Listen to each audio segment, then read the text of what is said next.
With a missile warhead large enough, the range resolution does not have to be precise. For example, the now antiquated S-75 Dvina, known in NATO parlance as the SA-2 Guideline, has a 440-pound warhead with a lethal radius of more than 100 feet.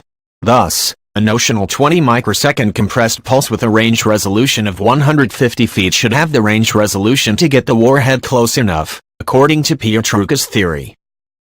The United States has poured tens of billions of dollars into developing fifth-generation stealth fighters such as the Lockheed Martin F-22 Raptor and F-35 Joint Strike Fighter. However, relatively simple signal processing enhancements, combined with a missile with a large warhead and its own terminal guidance system, could potentially allow low-frequency radars in such weapon systems to target and fire on the latest generation U.S. aircraft.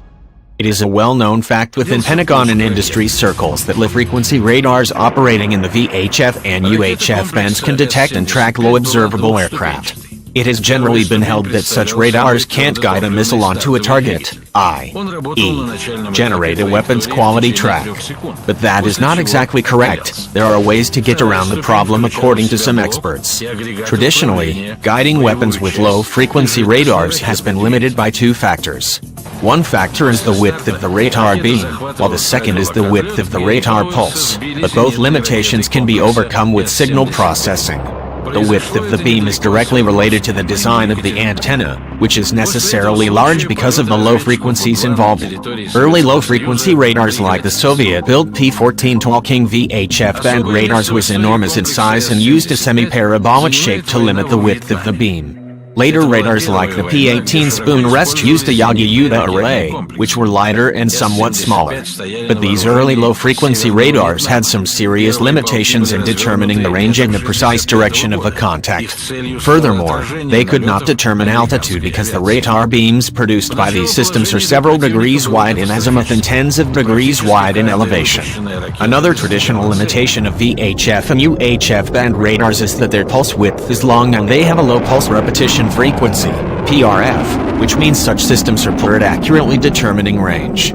As Mike Pietrucha, a former Air Force and electronic warfare officer who flew on the McDonnell Douglas F-4G Wild Weasel and Boeing F-15E Strike Eagle once described to me, a pulse width of 20 microseconds yields a pulse that is roughly 19,600 feet long. Range resolution is half the length of that pulse.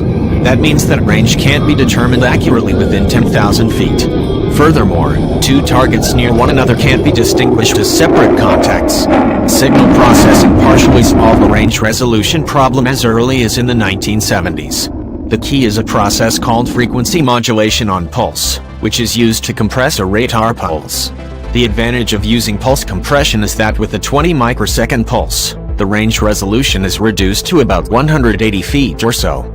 There are also several other techniques that can be used to compress a radar pulse, such as phase shift keying. Indeed, according to Pietrucha, the technology for pulse compression is decades old and was taught to Air Force electronic warfare officers during the 1980s. The computer processing power required for this is negligible by current standards, Pietrucha said. Engineers solved the problem of directional or azimuth resolution by using phased array radar designs, which dispensed with the need for a parabolic array. Unlike older mechanically scanned arrays, phased array radars steer their radar beams electronically.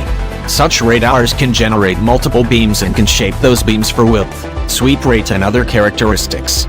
The necessary computing power to accomplish that task was available in the late 1970s for what eventually became the Navy's Aegis combat system found on the Ticonderoga-class cruisers and Labor-class destroyers. An active electronically scanned array is better still, being even more precise.